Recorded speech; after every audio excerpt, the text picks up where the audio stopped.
Holtz is the vice chair. Cheryl Schill is the secretary. Jolie Catlett is the treasurer. I would like to take a moment to recognize all the elected officials and ask them to please stand and announce their name and their office.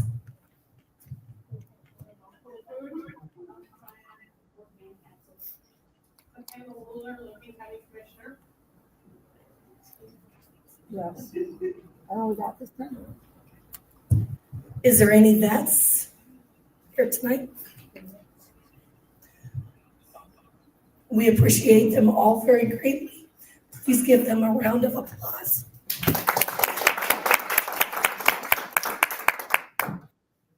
Tonight is featuring Dr. Frank by Zoom on election integrity, and also we have Melissa Sauter there. Her and Dr. Frank really worked hand in hand a lot, and she will, explain a little bit more on that. But I think Dr. Frank start is Zoom. Perhaps everyone doesn't know about him. I think it'd be good to have some kind of. Okay, Well, he'll introduce himself too. Yeah. Okay, Kind of explain his background too. Thank you. Okay. Can you hear me okay? Is this microphone working? Yep, we can hear you loud and clear. Can you hear us? Yeah, loud and clear. I Okay. can't see anybody but you. Well, Let me turn it for a they're all second. eating. They're all eating some soup. Oh, well, that's okay. That's good. Okay, the floor is yours. All righty. Good to be with you folks tonight. Looks like we have 5 people online watching us stream too, which is fun. I talked with Melissa earlier to kind of decide what we would talk about tonight. There's a lot of things going on, and I thought I would just give a little bit of an introduction and some history and catch you up a little bit on what happened recently with Tina Peters. Then I want to talk a little bit about the 2024 election. That's pretty important, you think? Pretty exciting. And then I want to talk about the challenges we face. And I'm going to show you some data for your own county, for Lincoln County. I know I've met some of you before. I've been there. And then I want to give you some things to think about going forward, some strategies going forward. I think that there's a tendency in a lot of folks to think, okay, well, we won the election, so now let's go play golf. Or if I was living in Nebraska, let's go harvest some corn now. But you've already finished that job, right? Melissa, you guys have already finished harvesting your corn? Say that again. Your corn's already harvested now? Yes. Yes, thank goodness. Yeah. Not everybody, but mine is. There's still some. Yep, there's still some out there. That's right. I'm always impressed when I'm in Nebraska how much agriculture and whatnot. So anyway, tonight's my daughter's birthday. I just came from her birthday party. She's 27. She has Down syndrome, and she's been like one of the gems of my life. And so I'm going to try to keep this under an hour tonight, but I can ask some questions too if you guys want, answer some questions. But it's a fun night, and I stepped away from the party to come do this. We started early so I could do this with you guys tonight. I've spent a lot of time in Nebraska working with Melissa, so I'm pretty familiar with you folks. I remember back in the early days in 2021 and 2022, I was working with Fanshawn. You guys were doing the precinct project across the state, getting your Republican Party back under control. That was a big deal. I met several of your legislators, and I've testified before your legislature, your government committee, and back in those days. So I'm pretty familiar with what's going on there. I've even spoken at this location where you had the testicle festival. So I'm a farm boy, so I relate to this sort of stuff. The biggest problem you guys have in Nebraska is that you're no longer in control of your elections. The people who are running them are just a small handful of people at the state level, and the clerks aren't even in control of your elections anymore. your clerks are merely driving programs, I guess you could say. They aren't really in control anymore, and I'll show you some of that. And one of my favorite things about the state of Nebraska is I've read your Constitution, and I wonder how many of you have read your own Constitution. But your preamble is one of my favorite in the whole country. It leaves nothing to interpretation. And you don't just say that people have a right to keep and bear arms. You spell it out. You say, and the right to keep and bear arms for security or defense of self, family, home, and others, and for lawful common defense, hunting, recreational use, and all other lawful purposes. And I mean, it's like you spell it out. You leave nothing to interpretation. I love that. It's a very important thing, and I think it's going to become a very important thing in our country. Many people have pointed out that we're in the middle of a Bezmenov revolution. You remember Yuri Bezmenov defected from Russia 40 years ago, and he told us that how they were going to take over our country. And I was with Patrick Byrne earlier this year, and he said the only reason that the Bezmenov revolution hasn't succeeded as well as it has already is that we have so many guns. So you keep your guns going, keep them locked and loaded, and I think Nebraska is important in that regard. So anyway, I like what Jefferson said. Jefferson said, when the governments fear the people, there's liberty. When the people fear the government, there is tyranny. And the strongest reason for the people to retain the right to keep and bear arms is, as a last resort, to protect themselves against tyranny and government. And I really think that's the number one reason why we need to keep and bear our arms, is to protect ourselves from the coming tyranny and government. So I'm delighted that Nebraska has made that expressly clear in your Constitution. Well, we just had an election, and it was quite a night. I hope you were watching it. I was watching it, and I didn't go to bed all night because I was afraid to go to sleep and wake up the next morning and have what happened in 2020 happen all over again in 2024. Many of you know I've been traveling the country almost continuously for 4 years. I told my schedulers I didn't want to have any events away from home for the week of the election. Because I wanted to be ready to react and analyze data. And boy, have I been doing that. I've been working with teams all around the country. You know, just because Trump does not mean that there isn't fraud. And boy, oh boy, we are a different country today than we were 4 years ago. 4 years ago, when we had questions about our elections, none of us really knew what to do. Now I've got teams all over the country, and people are actively right now auditing their elections in very aggressive ways in several states. And I don't want to give away where that is, but you'll be hearing about it in the coming days because we've got our finger on the pulse. Although I will tell you, we had a situation in Shasta County, Northern California, where the machines didn't scan the ballots properly, and they had to rescan all the ballots, and even that wasn't working properly. And so we haven't heard the last of Shasta County. You guys might all remember that Shasta County is a place in California where they voted to get rid of all the machines in January of 2023. So it's a pretty hot spot, and people are always surprised. Wait a minute, Dr. Frank, how are you getting that to happen in California? And the answer is because in California, they're under so much oppression and tyranny by the government that the people are more awake there. And California really is an unusual state. It's really 3 states: northern, central, and southern. And Northern California is actually a very conservative place. So they're really reacting to the tyranny of government there. So I'm from Ohio, and you guys have heard about Ohio a lot lately. But that's where Springfield is, and I can assure you things are going to be better now that we are a president in office. But I'm from southern Ohio near Cincinnati. I'm a scientist. I have 60 scientific peer-reviewed publications. I'm a real physicist. I did that for years. And what happened is when the election happened in 2020, oh, by the way, they called me the Johnny Appleseed of election integrity because I traveled the country. For the last 4 years, I was on the road 25 out of 30 days a month. That's how much I was busy. And I like that. I like that moniker. But really, I think my real function is I cross-pollinate. I collect wisdom around the country and then share it with everybody. So, for example, I worked with Melissa there in Nebraska. Well, I bring ideas to her. I learn things from you guys. and spread them around the country. And so I'm really cross-pollinating more than planting.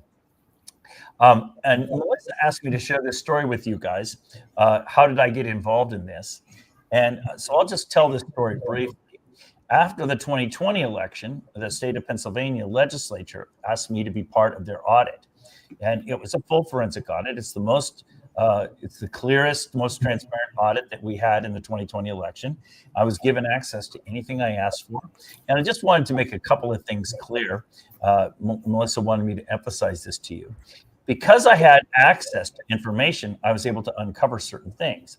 By the way, the things I had access to, you don't have access to. So how would a citizen be able to audit their elections? Well, you wouldn't. And in Pennsylvania, they wouldn't normally either. It's just that I was given access. And what happened is the person who asked for the audit is a guy named Doug Mastriano. I've marked him here. Let me get this turned on here. There we go. Doug Mastriano. Here he is. Let's see here. Doug Mastriano right here. He asked for an audit of the Pennsylvania election, and I was given, and so I was on the team. And what we were given access to the logs, which showed every person who was added or removed from the voter rolls. That turns out to be a really important principle for your state, and I'll get to that later. But what I discovered was that right before the election in 2020, about 50,000 people were added to the voter rolls in this county of Montgomery County. What's going on with my mouse? It's not working right. Here we go. There we go. Montgomery County over here.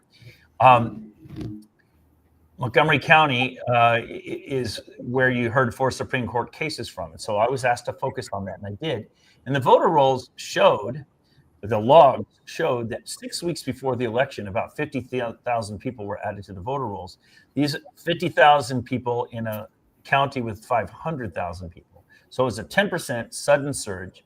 Well, as it turns out, long story short, none of those people lived there. They were all former residents. They'd moved out 10 years earlier. Somebody had to add them back into the rolls. And when I looked into it, I discovered that all of them actually voted in the election. And what was particularly alarming is that all the people, those 50,000 that were then removed by December of 2020. So somebody had access to the voter rolls, and somebody was manipulating the voter rolls, and I was able to show that. And I was expecting when I presented that to the legislature that they would all say, "Oh my goodness, we gotta fix this problem," but they did. And that was a big eye opener to me. I was expecting Republicans who had lost the election to want to come back and fix the election because their guy lost, Trump, but they were not interested in that.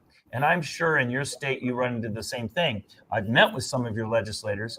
Nobody has an interest in fixing the elections. A lot of people know there are problems, but nobody is really fixing the elections. So that's a problem. So that was how I got involved. And one of the things we discovered is when we went county by county in the state of Pennsylvania, and I'm recommending you do this. You citizens and you the party need to audit your election. You need to keep on top of it, to keep your clerks on their toes and the state on its toes. You've got Bob Bohr there; he's doing a lot of that too, and Melissa and several of the counties that are doing this already. But what we did is we added up how many people voted in every county, and compared it to how many ballots were cast. And there were 760,000 more ballots cast in Pennsylvania than there were people who voted. That's a huge problem. And that's a matter of public record. You can look that up in the official records that happened. And we were told that we didn't have to worry about it because it was just an accounting thing, that the clerks were all behind in their counting, but it never reconciled ever. So that's a big deal. And basically what it proves is that the local clerks are not in charge of their rolls. They didn't even know that people were added who had voted. And you guys have that same situation in Nebraska. So I want to talk to you about that. So that's just kind of a quick version of that story. After my work in Pennsylvania, Mr. Lindell discovered me and made a movie about me called Scientific Proof. That was 4 years ago. In March, it'll be 4 years. Suddenly 10 million people knew who I was. And I began traveling around the country helping grassroots teams. One of the first places I went was to Nebraska. And worked with Melissa and her team there. So you guys from very early on. But one of the mistakes that we were making in those days is we were assuming that all we had to do was gather evidence and present it to the courts, or present it to our leadership, or present it to the Secretary of State, and that would fix the problem. And so our thinking in those days was, oh, gee, all we have to do is show the Supreme Court. Here, Mr. Lindell made this movie, absolutely 9-0. All we have to do is show them our evidence, and they'll overturn the election. Well, we were wrong. A lot of the original assumptions we made in our work were faulty. We were assuming that the GOP would want to fix it. We were assuming that the legislatures would want to fix it. We were assuming that the Secretary of State, if we hacked into their elections, would want to fix it. We were wrong. There's a huge penalty to pay for taking on this, taking on election integrity. And that's why I brought up the idea of this point about Doug Mastriano. For him asking for the audit in Pennsylvania, he was removed from every committee. They took away his office. They took away his staff. He's a war hero, Republican senator in a Republican majority state. And that's the way they treated him. So there's a heavy penalty to pay to want to repair elections. So that's why we gradually moved away from legislatures and down to the grassroots. I learned that the way to fix it is from the bottom up, not the top down. Now, I was with Patrick Byrne recently, and he said this in a public statement. He said, Dr. Frank reverse engineered the algorithms they're using to cheat our elections. So think about this with me. Even though we knew how they were cheating, even though we had the evidence of cheating, if we brought that evidence to the legislatures, nothing would happen. If we brought it to the secretaries of states, nothing would happen.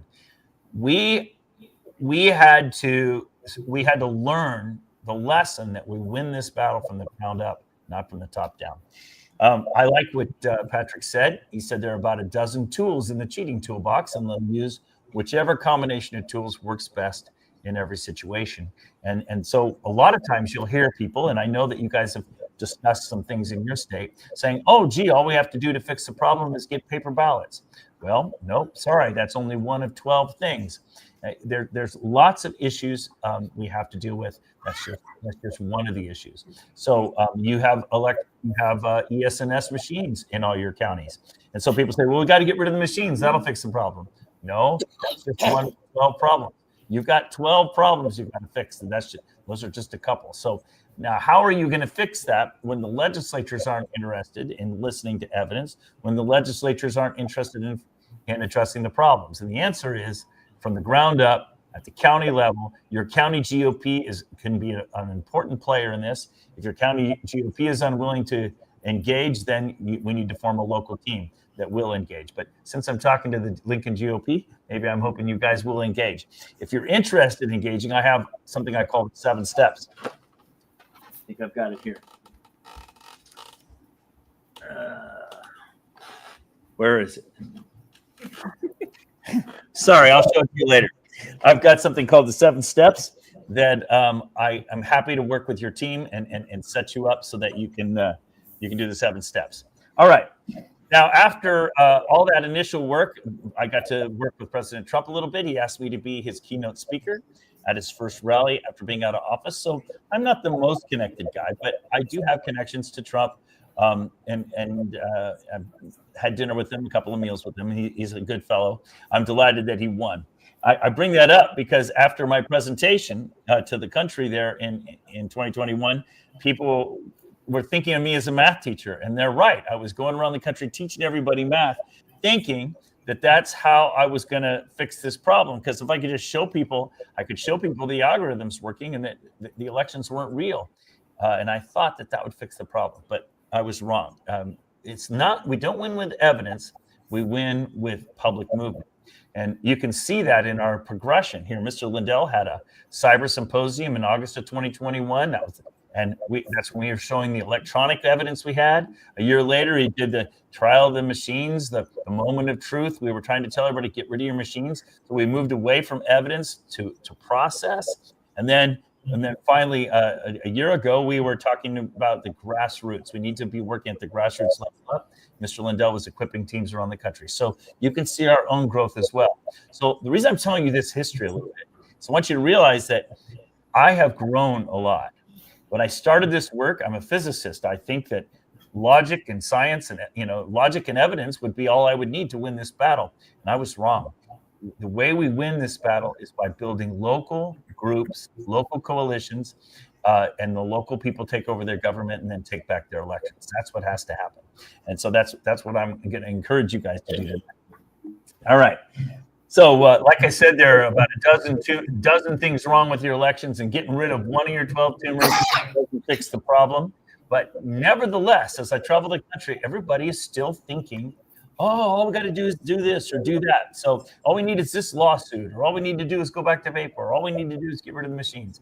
No. And Einstein said the definition of insanity is doing the same thing over and over again and expecting different results. That's the way this movement feels to me. It feels like people all around the country are just doing the same things, and nobody's listening and nobody's learning. So hopefully we can shortcut that. You can jump right into something that's productive. I'm not saying I'm the only one that's got good wisdom, but I have made a lot of mistakes doing this every day for 4 years. So I can give you good coaching. Melissa will vouch for that. Too many people are on hamster wheels, tracking the wrong things. They want to do recounts, or they want to do, they want to clean the voter rolls, and they want to chase ballots. And those things don't work. And I've been telling everybody those things don't work. But nevertheless, so I'll get into that. Now, before I get into what happened in the election, I just want to mention to you briefly, in April of 2021, I met with Tina Peters in Mesa County, Colorado. Some of you might have been following the saga of Tina Peters. And what happened was I met with her in her office. We showed that there was fraud in her election. She agreed that she had a problem. We arranged to get forensic backups of her machines. Well, the state of Colorado panicked when they discovered that, and they began prosecuting her. And she's now been convicted. She's in jail now. It's a pretty ugly thing. Along the way, they took my cell phone. They took Mr. Lindell's cell phone, because we arranged for forensic images of her machines. It was a pretty ugly thing. The media has been very cruel to us, basically painting Tina as a victim of us, but no, she's been very patriotic from the beginning. She's a Gold Star mom, and all she wants is the truth. And ironically, in a state that they were prosecuting her for revealing information about the voting machines, ironically, the Secretary of State accidentally leaked the passwords for half of the counties in the state of Colorado months before the election. So all these people in the world, anybody who wants to hack into their machines can hack into their machines. This may prove to be a critical thing in the state of Colorado. People in Colorado are going to be able to question the integrity of their elections because the information was given away ahead of time, which is a really bad situation. So anyway, stay tuned on that. And it's one of the reasons I want to bring this up, because Colorado is not done by any means. If you want to see, I gave a 10-minute testimony before Tina Peters' sentencing back in October. If you want to see that, it's on my Facebook page. You can see it there on the Douglas Frank YouTube channel. I've started a new channel. YouTube took me down, but I'm doing an experiment. Started a new channel. See if they'll let us stay up for a while. So you can go there and watch that. It's about 10 minutes. You can see what I had to say about that. But they basically put her in jail for 6 months, and then a prison term for 8 years after that. So that's what you get for questioning the integrity of the election. So if your clerk, if we work with your local clerk, she's going to be terrified. She's going to be afraid to address anything because she'll be afraid of, quote unquote, being Tina Petered. Now, you can keep up with Tina Peters. She has on Frank's Speech, she has a weekly program, daily program, where lately she's been actually broadcasting from jail. So you can actually see her and hear what's going on in her life and stay up to date on what's going on. I just found out today that they're filing the appeal. We'll see what's going to happen. Some people say, well, gee, Dr. Frank, is Trump going to pardon her when he's in office? And I don't think he can pardon her because it was a state charge, not a federal one. But I wouldn't be surprised if his influence would come to bear and they might be able to fix this situation. So stay tuned on that. That's another update. All right, so let's talk about the 2024 election for a minute, because I think there's some things that you're going to be very interested in relative to the state of Nebraska. So let me just summarize quickly what happened in the election. on election night, everybody was all excited. Woohoo, woohoo, Trump won. And I started cautioning everybody. And I was on a Patriot call the other day, and one of the Patriots there, she said, "Hey, Dr. Frank, there were a whole bunch of people that were all excited about it." And she came on and she says, Dr. Frank is being careful. She says, we in the election integrity movement have learned the hard way that things don't go the way you think they're going to go. So, it sounded like I'm being a stick in the mud, but I'm not being a stick in the mud. I'm telling you, we have difficult challenges ahead. And it's not the time. We took a few days to celebrate, but now is not the time to be resting. We've had our rest. Now it's time to be engaging. So I was telling them on election night, I said, look, has Kamala conceded yet? No. And I said, I don't expect her to concede. I was wrong. She did concede, which is good. I said, now, the next big hurdle is certification. I just want you to think about something with me for a minute. Think about it. Trump he has more than 270 electoral college votes if the election is certified. If the election is not certified in a couple of states, he'll have less than 270. Well, what does that mean?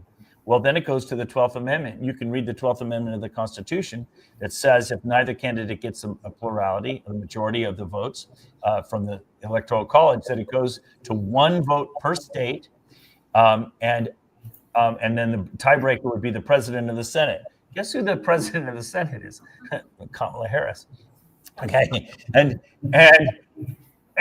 you'd have to have 26 states that would vote for Trump, 26 legislatures. And I can tell you, I have firsthand experience with legislatures all around the country. And I think that is not a done deal. So it's very important that we, the public, stay awake and keep the pressure on our legislatures to make sure that the election is certified and certified properly. Okay. Then the next challenge is inauguration. We haven't crossed these hurdles yet. And I think we shouldn't count our chickens before they're hatched. We need to stay vigilant throughout this period of time. We got the concession, so that's great. I'm delighted about that. But we have certification ahead, and I'm telling you, we have teams right now in several places around the country that are actually discovering real, actual fraud. So there's questions whether the elections will be certified. It's a very interesting situation. And one of the things that I love about Nebraska is you have a lot of guns there. And I've been encouraging you to make sure your militias are tuned up because there could be rioting in the next coming weeks. A lot of people don't like Trump, and there could be some bad situations. So public safety is a big deal. I'm encouraging you guys to make sure you've got your weapons and your ammunition, and you're all tuned up and ready to go to act as a community to defend yourself. So I think we have rough days ahead, but fortunately we got Trump on duty, so we should be safe. He came to the rescue of our cats there in Springfield. So and so I think we're okay, but still we need local teams. We can't just rely on Trump. Okay, that's pretty good. The next thing is I want to remind you that Trump won in 2016, and he had both the House and the Senate for 2 years. People forget that. And how did that work out for us? He was very ineffectual because the House and the Senate were not working with him. So this is my point to you. Even though we won, that doesn't mean we're winning. Think of it like this. We're in World War II and we've captured the Normandy beaches, but we've still got Berlin to go. Now, the Normandy beaches are a great victory, and I'm delighted, and I know you're happy too. It was a big deal, but we got a lot of work ahead. So let's not become complacent. Okay. So I just want to remind you. Uh-oh, can you hear that? Oh, no. This is Trump saying that he was elected for a purpose, and he believes that many people have told me that God spared my life for a reason, and that reason was to save our country and to restore America to greatness. But then he goes, but then he says, we can't rely on him. But I want to remind you, this is what he said in 2016 after his inauguration. He said, today's ceremony has very special meaning because today we are not merely transferring power from one administration to another or from one party to another, but we are transferring power from Washington, D.C. and giving it back to you, the people. So this was Trump in 2016 telling us that the power was back in our hands. What did we do in 2016? We waited for him to fix the country. 2016 was our cue, we the people, to step up and engage and bring our country back on track. So that's why I just can't stress it enough. Right now is not the time for celebration. We've already had our week of celebration. Now is the time for work. We have to engage. We have to make these 4 years really matter. We have to remain vigilant. So that's what I'd like to point out. And if you want to get involved, I've shown this, and Melissa can get you connected. The 7 steps is not my plan for tonight. I wasn't going to go over this, but Melissa knows I'm willing to travel there for no fee, and to help you with the 7 steps. The 7 steps are basically how you take local control of your elections. And I'm happy to work with the team there. If the GOP wants to get involved, I'm happy to work with you guys too. But that's another talk. All right, let's see how this is going here. All right, what happened in the election? Now, what I'm going to do is I'm going to show you what happened in the 2024 election. Now, this graph starts in 1980 and ends in 2024. And what it is I'm showing you every presidential election. And I'm going to show you the Republican turnout first. This is how many Republicans voted for president, for the Republican candidate, in every election since 1980. So you can see that's one of the first things to notice is it's a very random thing. But now look at the Democrat turnout, and that's how many people voted for the Democrat candidate in each election. And it isn't so random. By the way, I put labels on it so you can see. And if you want good copies of these graphs, I've got them on my social media. You can download them. The Democrat turnout follows a trend, except for twice. And I want to talk about that. But the first thing to notice is that there's a discontinuity in that trend. And that's right when HAVA was implemented, 2002. That's when the federal government encouraged all the states to add voting machines. And that's when you guys in Nebraska started adding voting machines. And isn't it interesting that as soon as you added voting machines, the number of people who voted suddenly shot up? That's interesting. The machines shouldn't change the turnout. They should just speed up the count. But somehow machines were affecting that. So it's really not just the machines themselves. It's the fact that the whole thing was centralized and the elections were being centrally controlled by the state. And that was what's really going on there. So they follow trends, except for twice. With the Democrat turnout follows the trend except twice. Once for Obama's first term here, there's 7 million more votes than the trend. And the second time is in 2020 when there were 10 million more ballots than the trend. And so that we think, and those of you who've heard my talks before know that we think that those are stuffed ballots, that those are not real ballots. They're stuffed by, I shouldn't say real ballots, they're real paper ballots, but they're not stuffed by living people. And my example from Pennsylvania illustrates that. They had 765,000 more ballots than voters. And people always say, well, that's just a number thing, Dr. Frank. No, it's not. You might remember that they arrested that truck driver who brought 200,000 ballots from New York to Pennsylvania. Those are completed ballots ready to drop in drop boxes. Those are not ballots that are filled out by Pennsylvania residents. Those are ballots that were filled up in a ballot mill up in New York and dropped into drop boxes using ballot mules. And if you've seen the movie 2000 Mules, you know what I'm talking about. So anyway, that's kind of a summary of what happened in the election in 2020. One of the things that's super important in the GOP that you know is Trump's turnouts in 2024 were only 3% higher than they were in 2020. And what's ironic about this, in March of 2020, March of 2024, March of this year, I was going around telling everybody that the GOP strategy of chasing ballots and harvesting ballots was a bad strategy. They wouldn't deliver. And people would say, well, what's wrong with that, Dr. Frank? And I had run the numbers, and I was telling everybody, even if you do a really good job registering people and harvesting those ballots and chasing those ballots, you're only going to be able to increase your turnout by about 3%. And lo and behold, that's what happened. I feel vindicated that there's a lot of this ballot chasing going on around the country, and they only increased the turnout by 3%. And why does that matter? Well, because our 3% is up against a 10% cheat. That was my point. And you're not going to, you can't protect against the cheat. I think the reason why we ended up winning despite is because Kamala was such a horrible candidate that she didn't get her own turnout out. And there was still a lot of cheating. So, and we can get into that later. But basically, Kamala lost 10 million Biden votes. Compared to Biden's turnout, she lost 10 million ballots. And I don't think that those were real votes. I think a lot of that was stuffing. So anyway, that's what's going on. I'm not saying that there wasn't cheating this time. There was. I think there still was a lot of cheating, but her turnout was so low. And I'm about to show you that. So in summary, Trump has the Electoral College victory according to the AP. But I'm telling you, I'll believe it and I'll celebrate. And I'm delighted to be wrong, but I'll believe it and I'll celebrate the day he's inaugurated. And even then, our work is done. And we won in the Senate, which is awesome. So he has control, but remember, he had control of the Senate and the House. Trump did, as the Republicans did in 2016, and that did not work out very well. And then we just barely have the majority in the House. So I think we're in for tough days. And I could show you nationally that our legislature is not the way we want it to be. And I'm going to use Nebraska as an example for that. So this is a graph. I've prepared one of these for every state in the country.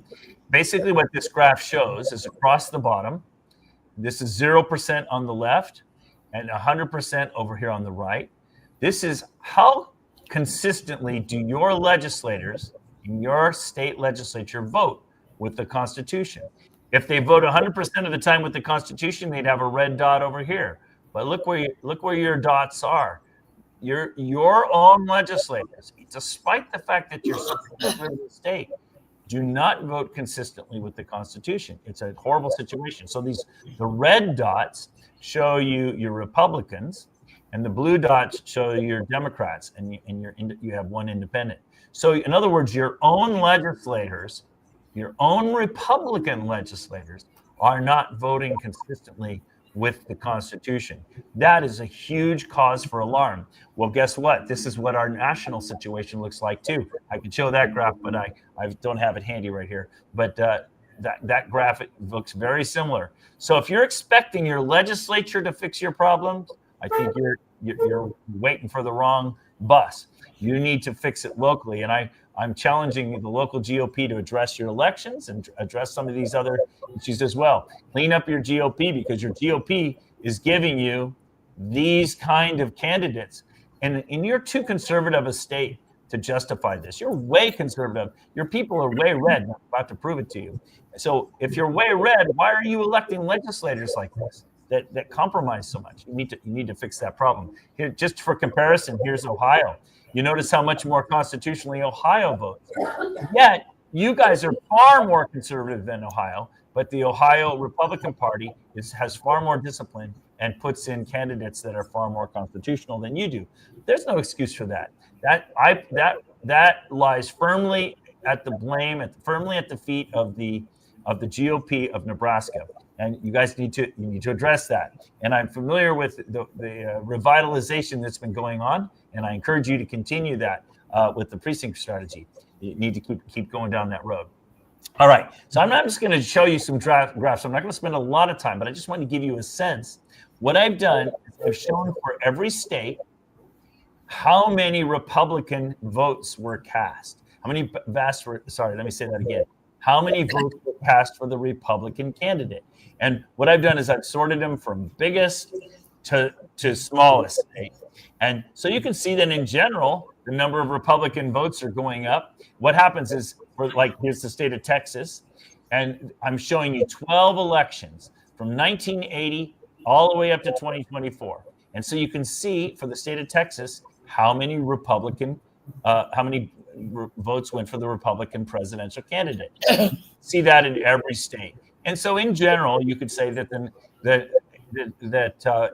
over time they've been going up. Although once you get out here to Virginia, not very much.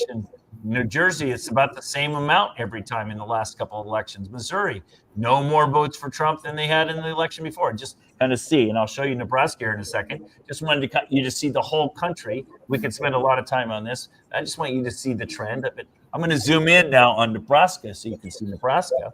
And I've made it large so you can see. And what you'll notice is that in Nebraska, I get my pointer going here.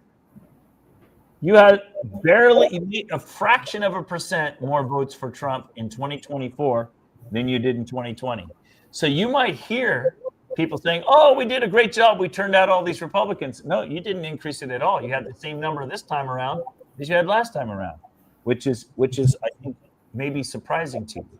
Now, compare that to the Democrats. We can do the Democrats in every state, and you'll notice the same kind of trends. But let me bring up Nebraska. Nebraska, you had slightly fewer Democrats vote in 2024 as voted in 2020. But you'll notice that's the trend across the whole country. Kamala did not turn out her own base across the country. She was a horrible candidate. And I think that was our saving grace. Because if she had been a strong candidate, then I don't know if we could have won. But she was a weak candidate combined with the cheating. We're in good shape. Now, what I did is I took a ratio of those 12 elections for every state. So you can see, how do the Republicans compare to the Democrats? So I just showed you the raw data, but now I'm going to show you the ratio. Let me explain how this works. So the very first one here, this is Alaska, or Alabama, sorry, the first one. And there are 12 elections here. The first bar all the way to the left is from 1980. And the last bar here is from 2024. So if you look at the state of Alabama, you'll notice that their trend is upward.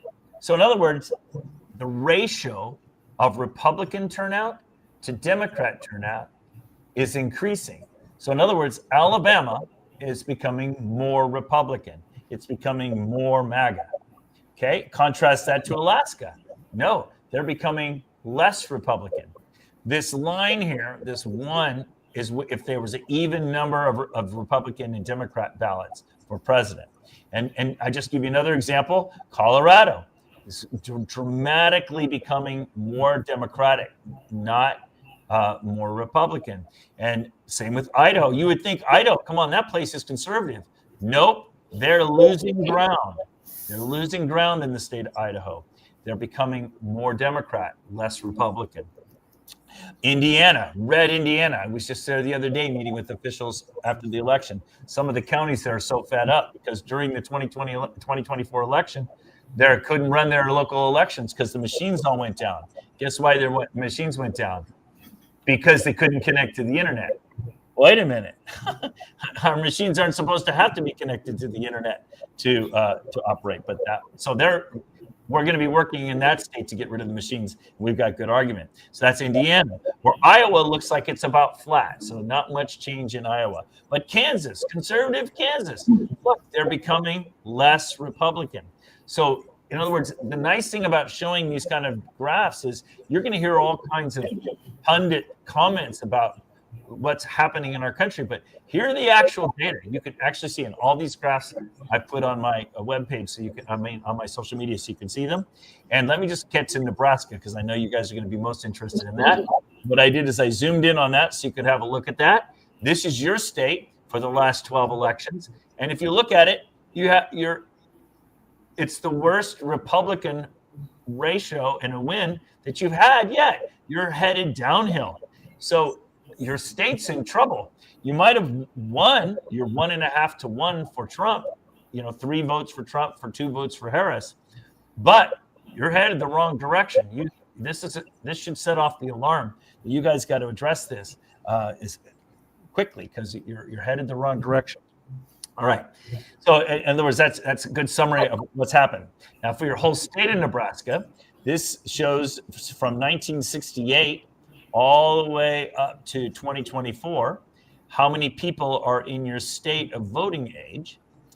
And that's this blue line on top is how many people are voting age. And then this black line underneath tells you how many people were registered in each of your elections every 2 years. And you'll notice that it was kind of the black line was following the blue line nicely until 1993. And then suddenly it surged up. What that is that's federal intervention. That's called the National Voter Registration Act, or Motor Voter Support. And that's when your state started automatically putting people in the voter rolls. They don't even know it a lot of times, just when they get driver's licenses and whatnot. Suddenly became dirtier at that point, and most clerks didn't even know. And then it just kind of tracked from then on. Now, the red curve is how many people voted in the state of Nebraska, starting with Nixon's election in 1968. And you can notice that midterm elections have a lower turnout, and then federal, and then midterm, and then federal. So you can see up and down, it oscillates up and down because more people vote in presidential than midterms. And that was just kind of going along steadily until when? Right here, there's suddenly a break. The pattern suddenly changed. Guess what happened? When the pattern changed, that's when you added machines to your elections. That's after HAVA, Help America Vote Act. In other words, adding machines to your elections changed the way your elections look, the outcome. Why would that be? Machines shouldn't change how the election numbers turn out. They should just make it faster or slower, depending. Then what I did is I just added these red dots here tell you how many Republican how many votes there were for the Republican presidential candidate in each election, starting from 1980 up to present. And basically, it's another way to show you those data I just showed you a minute ago. So you can see that you basically have the same turnout of Republicans in 2024 that you had in 2020. Essentially, no change. And the Democrats just went slightly down over that little bit of time. So it's just another way to look at the data so you know where you stand as a state. I want to talk to you about another idea. It's called churn. It's called churn. Say that a county has 100 residents in it, and 10 people move out, and then 10 people move in. Well, we call that a 20% churn because there's been 20 changes in your voter rolls. So let me just go review that one more time because it went by kind of fast. We call it churn. If you have 100 people in a county, 10 move out, 10 move in, that's 20 changes out of 100. That's called a 20% churn. So if your county has a lot of people moving in and out, you'll have a high churn rate. What I did this year, back in March, is I calculated the churn in every one of your counties in the state of Nebraska. Melissa was there. She knows I was working hard on that. I calculated the churn for every one of your counties, including Lincoln, and I'll show you that in a second. And I discovered a shocking thing, that every single county in your state is churning over a 3-year period about 33%, which means that your rolls have changed. 1 out of 3 in your rolls have changed in only 3 years. That is a huge change in your rolls. And what's even more stunning about that, shocking about that, is that 3 years ago, 4 years ago now, because it's the election in 2020, the people who voted in your elections, 12% of them, or 13%, let's round it up, 13% of them are no longer in that county. So the churn isn't just removing people that moved away, it's removing people who actually voted. What I did was I made a graph where I show you every single county in the state of Nebraska. Big county, small county, rural county, urban county, doesn't matter. The average churn, every single county in your state is churning dramatically. And it's about 33% on average. And about 13% on average, people who voted in the 2020 election have since been removed. Why would it be the same in every county? And when I show this to people, they're always shocked. I think Melissa was there with me that day. We went to Hamilton County, Melissa. And I asked the county clerk, I said, do you clean your own voter rolls? And she said, oh, yeah, I clean our own voter rolls. Me and my assistant, we work very hard. I said, well, tell me about it. She said, well, she says, we add and remove about a dozen people a month from our rolls. It's a small county, Hamilton County, like 8,000 voters, something like that. And I said, what would you think if I told you that 1,000 people were being added and removed every year from your county? And she said, from your county rolls. She says, no, that's impossible. I said, why do you say that? She says, because I'm the one who does that with my assistant. And I said, so what did I do? I produced the list of the people that were added and the people that were removed. And if you think about it, it's right in line with my 30% number, because out of 8,000, if you have 1,000 a year, that would be about 3,000 out of 8,000. It's right about 30%. So in other words, your local clerks don't even know that this is happening. Their roles are churning. What's happening is they're seeing that the same number of people are in the roles, so they think it's not changed a lot. But what's actually happened is a bunch of people have been removed and a bunch of people have been added, and they don't even know it. So that's a big deal. So what I did is I show you your own county. Here's Lincoln County, Lincoln, Nebraska. And you'll notice that what I've done is the top blue curve is your population since 2000 of voting age people. And you notice that your population of voting age people has been waning since around 2009. And then the black curve is the number of people in your voter rolls over that same period of time, right around 25,000 people in your voter rolls. But notice that as your population was waning since about 2008, your rolls have been growing. Why would your rolls be growing when your population is waning?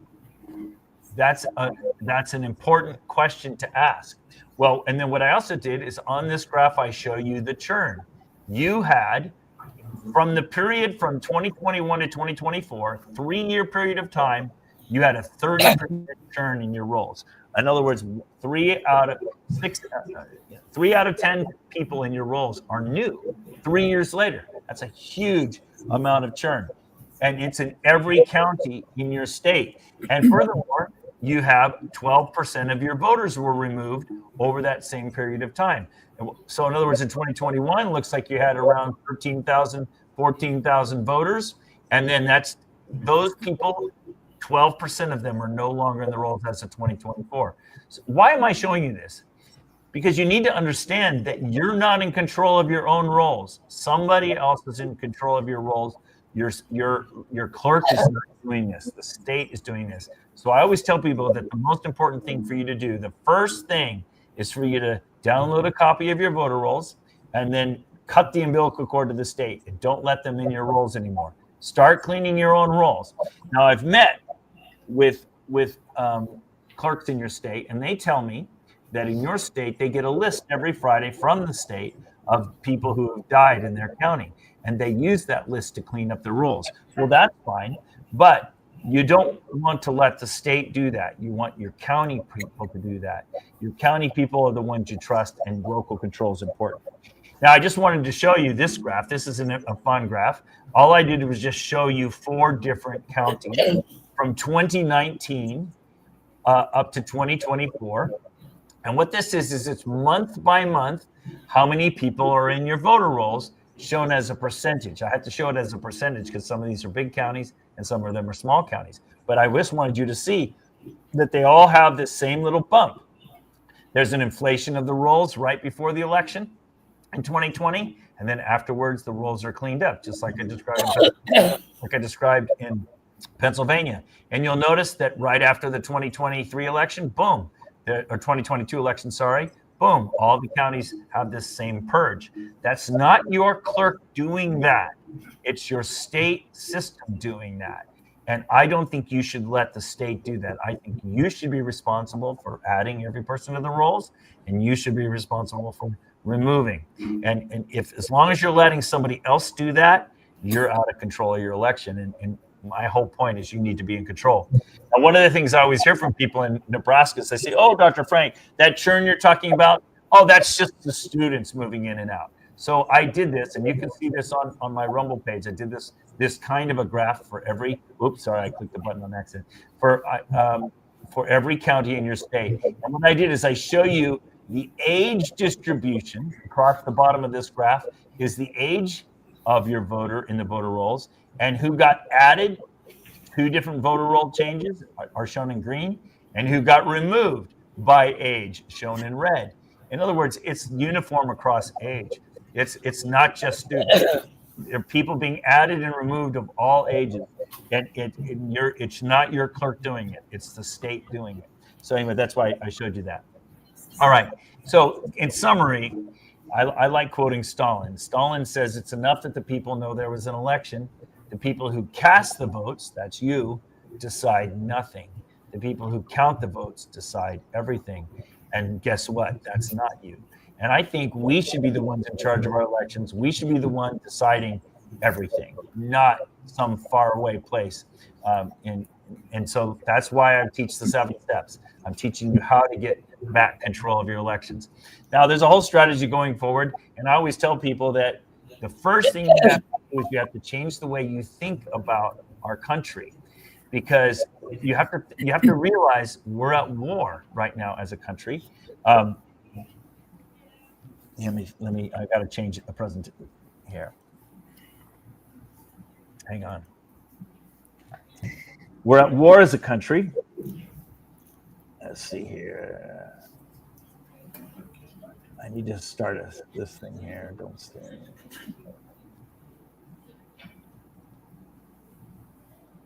Shit.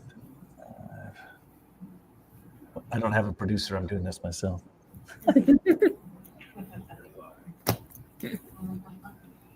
Okay. Here we go. This should work. Get this going again. Okay, yes, we're at war. So it's called a 5th generation war. General Flynn, who visited with you guys last year, in the last several months, I should say,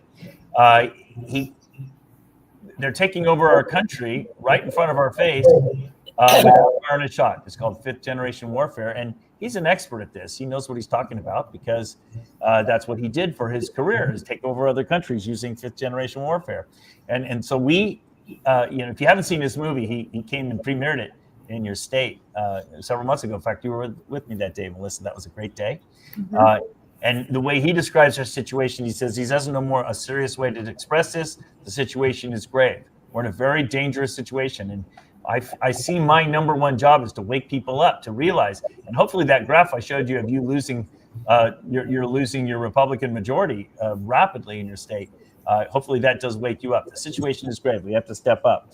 By the way, Nellie, my daughter, saw that movie and she gives it the thumbs up. So that's a strong recommendation. Okay. What does General Flynn say? He says the solution is local action to generate national impact. Well, I should have just talked to him at the beginning, huh? Because it took me a whole year to learn that. But really, that is the solution. You guys in Lincoln, fix Lincoln.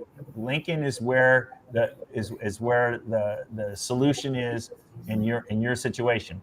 I love John Mills' comment. He says, "Secure your county, and the nation will follow." John Mills, he's another Army intelligence officer. These guys who work in intelligence, these guys who specialize in taking over other countries, are telling us that our solution is local. So let's listen to them.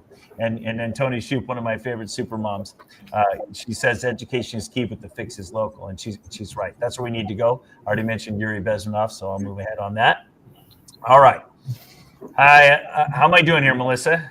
Good. So I'm not proposing. I'll keep going then. Yes. Yep. I'm not proposing a legal strategy or a legislative strategy. I know a lot of people are doing that. Melissa and I've taken that back. Melissa spent a lot of work writing new legislation for your state. Okay, she sent it past me and I read over it, but she did the hard lifting. And that legislation that she wrote to reform your elections in your state never even made it out of committee. That's why I keep saying, if you're counting on your legislature to fix this, I think you're going to be waiting until hell freezes over. So I'm not proposing a legal strategy. I'm not proposing a legislative strategy. I'm proposing a we the people strategy, a local strategy. And there are some ideas there. Interposition is one of them. That's where your sheriff can interpose on your behalf. Or the party can interpose on the county's behalf. The party can step in and say, we're not going to run our elections that way. You know, it's a really good example of interposition is in Colorado, when the Colorado state government was not going to put Trump on the ballot. Then the GOP stepped up and said, well, guess what? We're not going to hold a primary then. We're just going to caucus. In other words, they interposed to defend President Trump's right to have his name on the ballot. So in other words, interposition is an important principle that you need to be using. Your sheriff is a good asset in that case, or the party. The GOP could be a great interposition. Non-compliance, the people need to not comply with laws that are unconstitutional. Nullification is an idea where, I'll give you an example of that in a little bit. But the biggest opposition I've found has been the GOP. It's been surprising around the country, not in Nebraska per se. The GOP's been better in Nebraska, especially since the grassroots took over. But anyway, the point I want to make is that we, the people, are the government. You know, when our founding fathers established our country, they wrote us a constitution. The Constitution made us the kings. We're the kings. We're supposed to be being the government. But now think about that. And I'll use the Second Amendment as an example, since that's so strong in your state. The Second Amendment doesn't just say that you have a right to keep and bear arms. It says you have a responsibility. You have a duty to maintain a well-regulated militia. So each one of these rights that are enumerated in the Constitution are actually our duty to defend. We are responsible to do that. America is an experiment in self-government. We're supposed to be acting like the king. So it's our duty. So no, we're not waiting for Trump to save us. We're not waiting for our legislature to save us. Each one of us has a personal responsibility to step up and take our country back. And that's basically what Einstein said. I love this. He said, the strength of the Constitution lies entirely in the determination of every citizen to defend it. Only if every single citizen feels duty-bound to do his share in this defense are the constitutional rights secure. That is where we're at, folks. We've been letting other people teach our children. We've been letting other people run our governments. We've been letting other people run our elections. That time is past. If we let that happen, our country's done. It's an existential threat we will not overcome. And so we have to engage. And you know, I've met your Secretary of State, and I'm sorry to say it, but he's kind of a dinglehead. And Will Rogers says there are people running our governments who shouldn't be allowed to play with matches. So I don't trust your elections in your state, and I don't trust your people running them. You need to take them back to local control of your elections. I already said America's an experiment in self-government. You need to start being the government. No one's coming to save us, guys. We are the people we are waiting for. So I already mentioned the interposition idea. A simple example of that is last year in New Mexico, when the governor said, we're going to take your guns away, the sheriff stepped up and said, not in my county. And once he stepped up, 70 other sheriffs joined in. That's an example of interposition. The sheriff stepping in and saying, we're not going to comply with any state law that violates our constitutional rights. That's important. So that's called interposition. Another example with the same theme, Jefferson said, if a law is unjust, a man has not only a right to disobey, he's obligated to do so. So if your elections are violating your constitutional rights, which we can show, because you're not in control of your elections and things are happening in your elections that are compromising your rights, well, then you're obligated to not comply with the state rules about that. So that's called non-compliance. We have interposition, we have non-compliance. Another idea called nullification. I love this. In New Mexico, when the governor said you couldn't carry guns anymore, 50 guys showed up on the steps of the Capitol and said, oh yeah, here's our guns. Take them, governor. That's called nullification. We basically told the governor to pound sand. I just happened to be there that day. It was a great day. So I'm using that as an example because you guys are used to thinking that way. You guys, if the governor came to you and said, oh, we're going to take away your guns, you in Nebraska, no. You tell him to pound sand because you're not going to tolerate that because you know your rights. Well, guess what? Why are you tolerating them controlling your elections then? You need to take back control of your elections. One of the ways is through your sheriffs. If your sheriff needs training, we're happy to meet with them. Sheriff Mack and I work together training sheriffs all over the country. Teach them. And I already mentioned your militia. All right. So just kind of wrapping things up here. The point is we either use our rights or we lose our rights. And I think for too long we've become conditioned. We've become compliant. When the government says something, we just all roll over and say, okay, yes, go ahead, do that some more. No. We have to step up. We have to take back control. Now more than ever, now that we have a president at the top who's willing to give the power back to us, that's huge. He's willing to give the power back to us. We have to take it We have to act on it. We can't wait for him anymore. He's telling us the power is going back to us. So let's seize it. We either use our rights or we lose them. So let's start doing that. I'm just going to jump ahead here. So in strategy, this is a war between good and evil. The Constitution is our best weapon. We need to fight the First Amendment war so it doesn't become a Second Amendment war. What do I mean by that? I think we have some rough days ahead coming up. And I don't think that our opposition is just going to roll over and give up the country to us. They've worked for decades to get us to this point. They're not just going to give it back to us just because we won the presidency. They're very unhappy about this. When I was with Patrick Byrne in April, and he's very well connected to the three-letter agencies, he was telling me they're planning on violence. So I'm hoping that we can win this First Amendment war. Let's use our First Amendment rights, our right to assemble, our right to free speech, our right to redress our grievances. Let's use these rights right now aggressively so we minimize the amount of tumult that may result. And we need to use our First Amendment rights like weapons. What do I mean by that? We need to get out there and take on anybody in the establishment who is not cooperating with our demands. We have the First Amendment rights to do that, so we need to do that. We have to remember we're the sovereigns. We don't ask permission. They work for us. But we always seem to forget this because what do we do when Antifa comes to town? We want to call the sheriff. That's wrong. When Antifa comes to town, you're supposed to grab your rifle, call your neighbors, and meet Antifa in the street. And I learned this principle for the first time in Coeur d'Alene, Idaho. And I've since been in 18 counties around the country. So why am I bringing this point up? Because when something bad was happening in the county, the people didn't go, "Oh, save us, government." When something bad was happening, the people stepped up and they took charge. That's what I'm telling you got to do with your elections. And you got to do it with your whole government. If you have problems, don't be looking to the legislator to fix them. You fix them. And maybe the legislature will come along later and pick up your ideas. Your power is local. Your local GOP, your local county officials, that's where your power is. That's where you need to be working right now. Take back local control of your elections as well. Okay.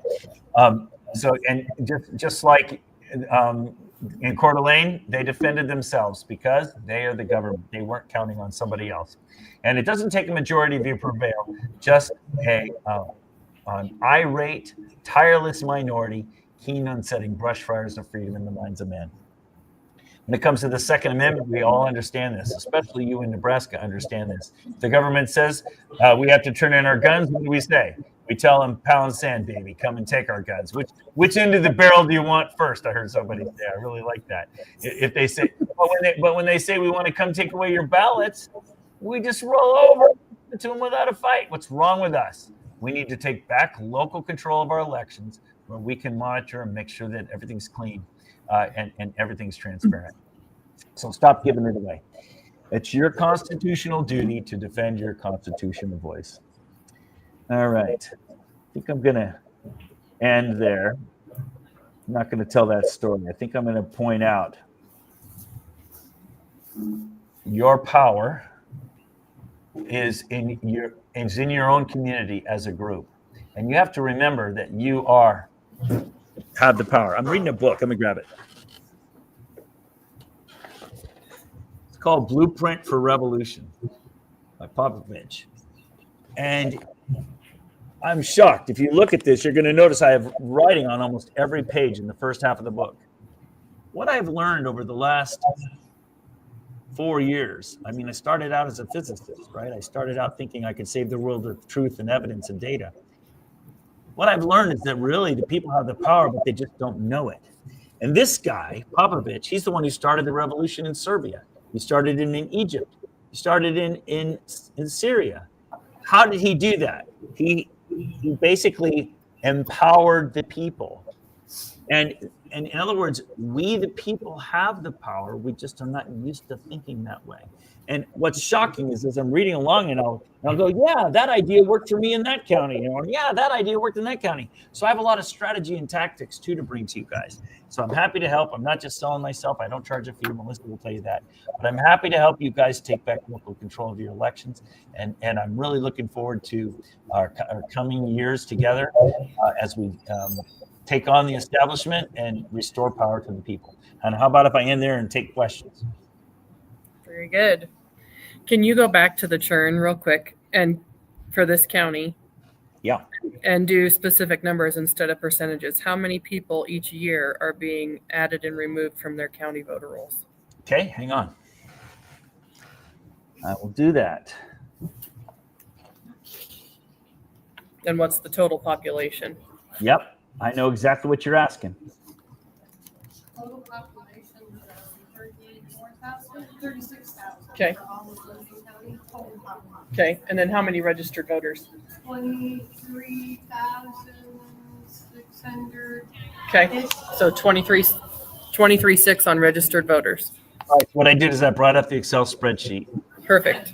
Your voting age, That's Lincoln County. It is Lincoln County. Yes. I So the- haven't updated it for 2024. I haven't updated it for 2024 because I was doing the calculation. well, and we don't have the voter rolls from the election yet either. Right, that's my point. But 25,700 people Uh-huh. who are voting age.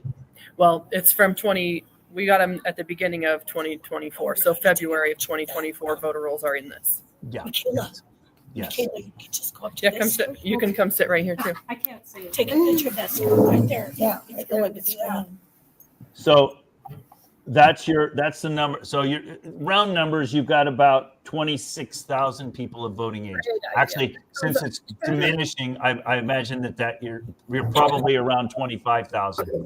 She said 26,300. 23,600 and change. Okay, sorry. Okay, so that matches.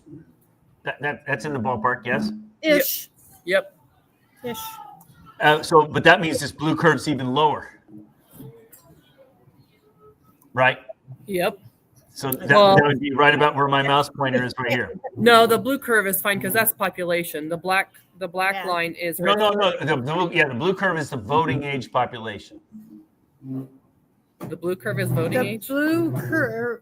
The top curve is voting age population. We have 36,000, Joe, is that about right? 36,000. But that's total population, Total not voting age population. Okay. Yes.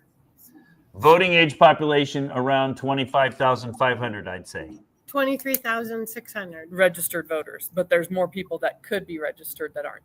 Oh, Is the okay. difference between the That's blue and the black. difference. Thank you. Okay, and then the black curve is how many people were registered November of 2022, and that says 23,700. Probably very accurate. Yes. Okay, and this graph here, I mean, I got these right from the Secretary of State website, so I'm not making these numbers up.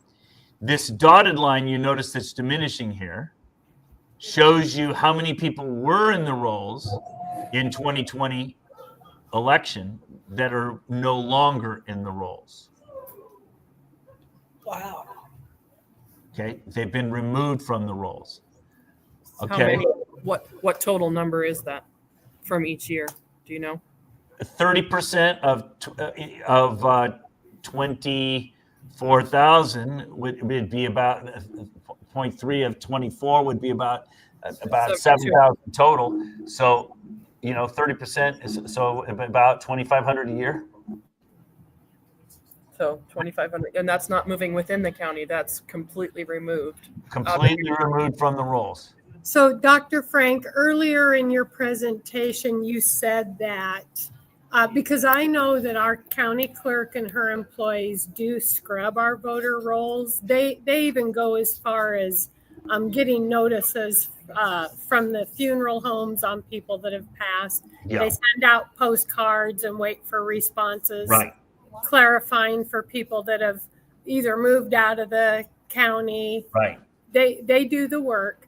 Right. So how do we find out because I have a hard time believing that we have that many people removed. Are you saying that's for the whole year? For 3 years, you've removed 30%. So you could just say 10% a year. And so 2,500 people a year are being removed. They're not being made inactive. They're being removed. Right.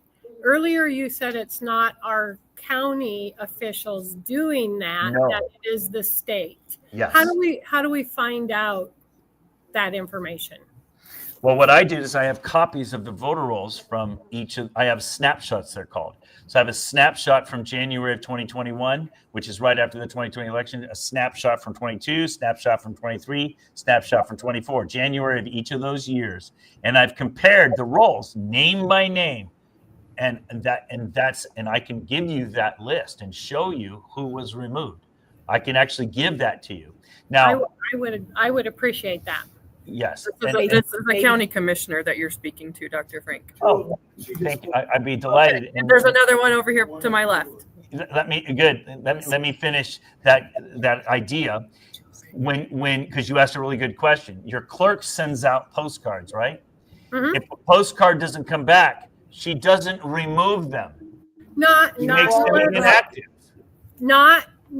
She won't remove them until they can verify the information. They're not going to remove stuff willy-nilly. That's right. So if we're not responding, if I get a postcard and I don't respond, they're not going to just remove it. But who is removing these, and can we prove that somebody else is doing this? Because that's very concerning to me.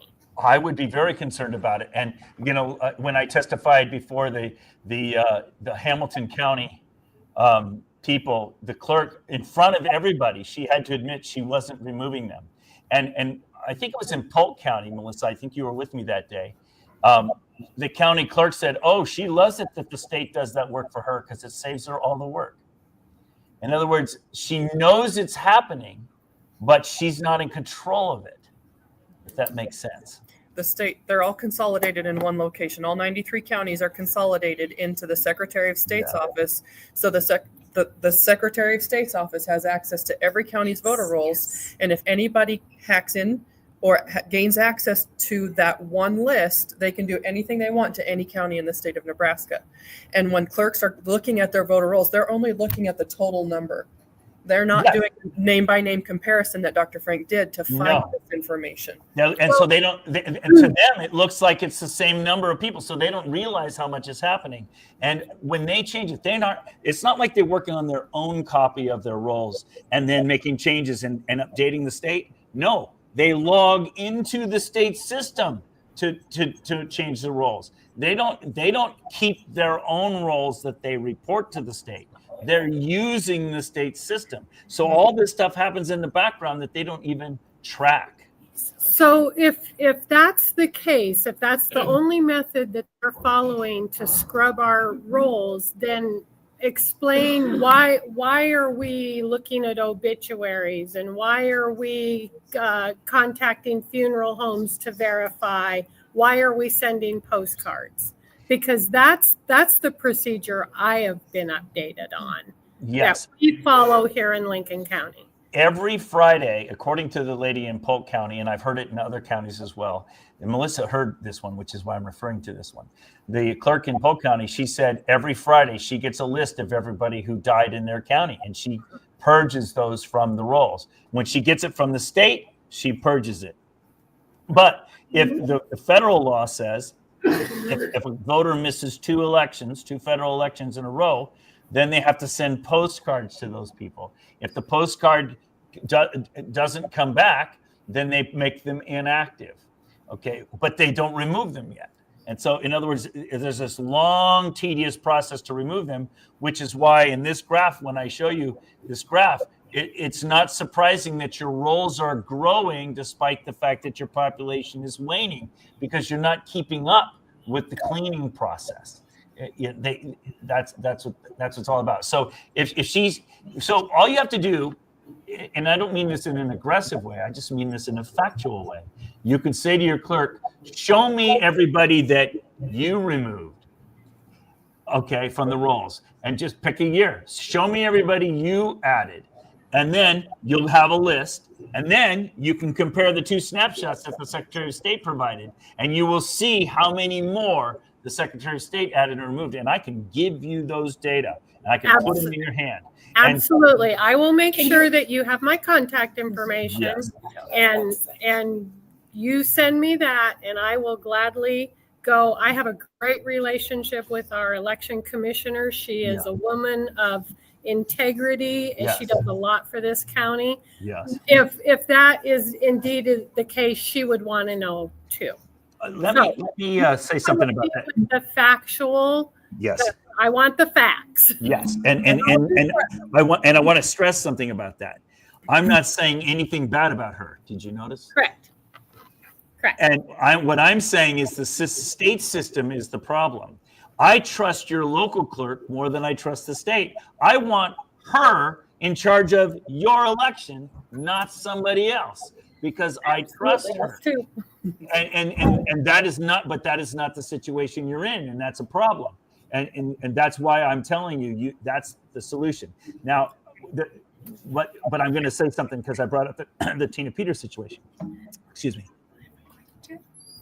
As soon as you start showing this stuff, many clerks become very uncomfortable. They feel like you're attacking them. We're not attacking her. We're simply telling her, you are using a system that is vulnerable, and you're not in control of what happens in it, and therefore, you shouldn't be responsible for it. But guess what? You know who's legally accountable for the integrity of Lincoln County elections? She is. Yep. She is legally accountable for it. And that's why my statement said, if this indeed is going on, Becky would want access to that information. She would want to know too. She would endorse or sign on. So why would she want to be legally responsible and accountable for a system that she's not in control over? So she should take back that control. But in order for her to do that, and this is super important, this is why I brought the Tina Peters thing up. You don't want to ask her to stick her neck out because the state will make a sacrificial lamb out of her. The county has to do this. The county commissioners and the county commissioners, you don't even ask them to stick their neck out. What I like to do, I like to advise the county commissioners set up what's called an election commission to look into the matter, and then they make recommendations to the. But anyway, I'm rambling now, and I'm happy to come and spend more time with you. But I will tell you this, Becky. If I walk in, if you provide me with the data that you say you have, if I walk in and ask Becky a question, she will not feel attacked. She will gladly sit down and explain to me everything we want to know. So I have every confidence in that. Yeah. And Melissa, was that the same person we met with in that office when we talk about reconciling the post office? What's that? We had a meeting with a clerk. I thought it was in Lincoln. Yes. Where Lincoln County. Where we showed in the list that there were over 500 bad addresses where ballots were mailed to them, and they should have come back to her office, and they were doing an audit of that in the office, and they were very open, and so it confirms what the commissioner was just saying. Yes. They're very open, and they said they only received back 150 of those ballots. So they sent out, we know they sent out 550 bad ones at the minimum, and only 150 came back. And so I asked them, where are the other ones? And they had no idea where they were. So, Yes. Dr. Frank. Dr. Frank, Joe Hughley, I'm chairman of the Lincoln County Board of Commissioners. How are you? Good to see you, my friend. I came in late, so I apologize, but I because of the numbers, I know that you were talking about Lincoln County, but the town I live in is North Platte. I've lived here my whole life, but you keep referring to Lincoln County and then saying Lincoln. So I know you're talking about North Platte. Sorry. But I want to say, why do you think Bob Evans is a crook and you don't trust him? That's a pretty strong statement. Okay, my question follows Hold on. along with it. Okay. Same line. That's very direct and straight. That's a good question. So let me give a couple of examples. So I testified before your legislature 3 years ago, or was that about 2 years ago? I don't remember the exact date. You'll remember that, Melissa. 2022. 2022, 2 years ago. And when I testified, I made some claims. One of the claims I made, for example, is I said that the post office tracks every ballot that goes in the mail. And Bob Evnen came storming down from his office because he was watching the testimony from his office, and he demanded to speak to the assembly. And he said, Dr. Frank is lying. The post office does not track any of our ballots. So all we did is take out the app, which shows that every politician can pay a small fee because the post office tracks every ballot, and they can have a list of every ballot that was mailed and received. In other words, Bob Evans, the Secretary of State in charge of your elections, didn't even know and admitted it in public that the post office tracks every one of your ballots. That is incompetent. Okay, that's one thing. The next thing is, he said he didn't even know that you guys are receiving Zuckerbucks in your state until after the fact, months after the fact. That is incompetent. What's that? Zuckerbucks. So I just gave you 2 examples of incompetence. Now let me give you an example of dishonesty. So when I first started coming to your state in 2021, I showed evidence and data. Well, there was a gentleman, and I don't want to use his name, but there was a gentleman going around using my data to make presentations, and he was misrepresenting my data. Well, Bob Evnen seized on that and wrote a web page and started saying, Dr. Frank is wrong, and here's all the reasons why, and here's what he says. Well, Dr. Frank never said those things. Somebody else said those things. So I offered to meet with Evnen multiple times, and I have met with Benna, and Melissa was there for that, Assistant Secretary of State, Deputy Assistant Secretary of State, and I offered to meet with him and clarify that. He refuses to meet with me. He wants to just make his, it's called a straw man, when you pick a misrepresentation of your opponent's argument and attack that. He refuses to meet with me, and I've offered multiple times. So that's why I think he's dishonest, because if he was honest, he would meet with me and clear the record, but he refuses. So I just gave you 2 examples of I incompetence. disagree. That doesn't mean he's dishonest. That means he chooses not to meet with you. But he's leaving that argument up on his website knowing that it's not an accurate one. Why wouldn't he make it right? Oh, I'm not arguing that, but I'm just saying, I'm like Michaela. I deal on facts. I deal black and white. I don't deal gray. So just like you said, somebody misrepresented what you said. Yes. Took that. For all I know, maybe he thought that was true or came from you. I don't know, but And we clarified it. And we told him that it didn't come from me, and I wanted to meet with him and clear it up. He refuses to meet with me. He prefers to leave his website up there misrepresenting my work. And I appreciate your honesty. Thank you, sir. You're welcome. Thank you for your presentation tonight. I just wanted to ask you, Dr. Frank, if you are familiar with Robert Bohr from Lancaster County. I'm very familiar with Bob. He's driven me around the state long periods of time. Okay, I get his emails, Yes. and I know he's doing his best to clean up the Secretary of State's office because of the voting. So I just wanted to know if you knew him. Also, Mr. Evans was out to a GOP meeting, I don't know, maybe a couple years ago, and one of our fellas at the meeting asked him how he could prove that the voting machines weren't connected to the internet, and his response was, "Well, there's no cord." Right there. No, I want to be charitable because I'm a very technical person. I build electronics for a living. I've been programming my whole life. I was one of the first 300 people on the internet. Your machines, your ES&S machines, are on the internet. We've proven it multiple times. They're totally hackable. We've proven that. Yes. But there you go. But he said they're not because there's no cord. Right. That shows you, and that shows his level of competence. Exactly. And so, and my point is, he's incompetent for this job, and he has not dealt honestly with me. And so when the other commissioner asked the question, I gave those straight answers. Those are facts. Those are verifiable facts. So, Dr. Frank, I too appreciate your presentation and your willingness to share your Sure. data with me. I will say just one thing I'd like to say from my perspective. When you say the people need to take back the Yes. power, Yeah. isn't our power in going to the polls and voting people like me in or out of office to represent. If we're not, and same with our Secretary of State. If he's inadequate and unqualified, don't we have the power to replace him? If your election is real, yes. And that's not our only duty, though. That's not our only duty either. Our duty is to show up to your meetings and hold you accountable. Absolutely. That's That's where most Yes. of the public forgets that voting is not our only patriotic duty. Yeah. We are the People say to government. me all the time, "Oh, gee, Dr. Frank, I want to run for the legislature or something like that." I say, no. Why would you want to be one and a minority? You need to be a county commissioner. That's the real place where the power is. That is the place. About that. And the county, to me, that to me is the front line of the war. The county commissioner is the most important. Maybe the school board is a close second. Well, and I would agree with the school. Yeah. one of the top aides in the Capitol, I've had many conversations with him. Senator Brewer's aide and best friend. We've Tony. had lots of Tony.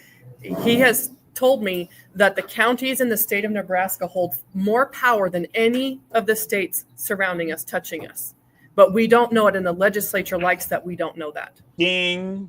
Which is why you have a totally rhinoed out legislature. I just showed you the data for it. I didn't make that up. I showed you your own data. So you have such great counties with so much power. Take your power back. Mm-hmm. I feel like we do. She's headed to Lincoln when, Thursday? No, we're sending Chris Thursday. Remember? Oh, okay. Yeah. All right. But We have- I did have it on our agenda today. They're having, the revenue committee is having hearings, and many times we don't send anybody. And I felt like it was really, really important for us to have a voice in that room who could communicate to them how the decisions they are making affect us, the taxpayers here in Lincoln County. So I feel like our constituents do show up. We do listen. I feel like here in Lincoln County, we do a pretty good job in taking back our power. Well, yeah, we have several city officials and county officials that show up to our Right. meeting Yeah, every I was month. gonna say. So, yeah. Yeah. I was gonna say you have county officials showing So up. Saturday night. Big results start with small movement. But didn't I just show you that you are losing your power in your state? Those are data. That's not me making anything up. Sad. You are losing ground. You are not gaining ground. And you're one of the more MAGA states. How can this possibly happen when you're so conservative? Again, if you provide me with the data, the factual data, I'll dig into it here. Yeah. We'll do that work. I do have a question. We talked about, when you take those snapshot points, you and I both know that we could take snapshot points a month apart and have totally different results. We know that because before a general election, people change parties so they can, or before a primary, they'll change parties so they can vote for the other person, good or bad. Then it goes back. We know in the general election, and that's been a trend that's happened forever. But my question was going to be, I've heard a lot about the purging and the dropping, but I haven't heard anything about those that have been added. I've only heard, well, you're losing this many, we're purged that many. I haven't heard you talk about the ones that have been added. Lincoln County and the Union Pacific Railroad, we have big swings because when the railroad lays off, we lose a ton of people. I've been here my whole life. I've been a UMP employee. And so that makes a huge difference in Lincoln County, I can tell you factually. So, Yeah, but it's the same in every other county. That's the thing that's strange. Thank you. Okay, now, by the way, I'm going to do something here. Hang on. I'm going to show you your own county file. I get all excited and disappointed. Here we go. I'm going to show, can you hear me? Yeah. My computer is crashing. Okay, let's see here. Aw. That's an old one. They use that in Hillary. Yeah, I know. Oh, come on, baby. I was just going to show you your own. I just brought up the spreadsheet I'm about to show you because he was asking who was added. I was going to give him a list. Keep in mind, when I do snapshots, I did it in January of every year. That way, oh my goodness, this has really crashed. Hold on. I can't even use my mouse. I'm afraid I'll lose the connection if I do too much more to stop this. But what I'll do is I have the list. What I did, just to answer the question, is can you still hear me? Yes. Nothing's live, so I don't know whether you can hear me now. As I compared snapshot to snapshot, people who were removed and people were added, and I made that list every time. And I can give you that list. Thank you. Yeah. I got a quick question. Yep. Dr. Frank, I've been following you on Rumble since you were in North Platte 4 years ago, something like that. And you were recommending us to not vote early this year. Correct. But Donald Trump was telling us to vote early. I voted early because Donald Trump told me to vote early. I never vote early. But what was your reasoning in that? So what I told everybody is if you vote early, you're telling the bad guys. It's like calling your enemy the day before you attack them and telling them where you're going to attack them. It's a mistake to vote early. So when he first brought that up in March, I disagree, Dr. Frank, and I'll tell you why. Nobody knows how many people voted Democrat or Republican. Yes, they do, because your registration is on there. You're registered as a Doesn't mean Republican. how I voted. Yeah, that doesn't mean Well, that's how but- I voted. Most likely, that's why it's so helpful to have Republicans and Democrats. It's the independents that make If you it harder to look at guess. the national level, they said that's why we won the election this time, is because we didn't have 200 million votes to overcome at the last minute. Right. They said we started. no, he missed that part of the talk. We have the same. We only went up by 3%. The same people turned out this time as turned out last time. That's not correct. By the way, guys, can you see my spreadsheet? Yes. Yes. Okay, so here's the January snapshot. Here's who is removed. I've got a list of everybody who was removed by name and address, who was added to the 2022 by name and address, who was removed. In other words, I've got it. I can tell you every person added and removed from the rolls. And that's the list you're going to provide me with. Yes. Yeah, sure. Thank you. Yeah. But in other words, I don't want him to think that I'm picking and choosing my snapshots.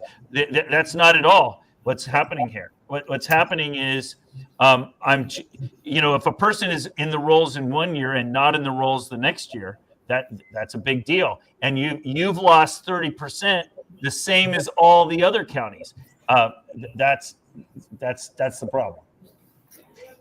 He could say, well, gee, it's different in our county because of 1, 2, 3, 4, 5 because we have the rails or whatever. But guess what? It's the same in all the other counties, and that's what I showed you.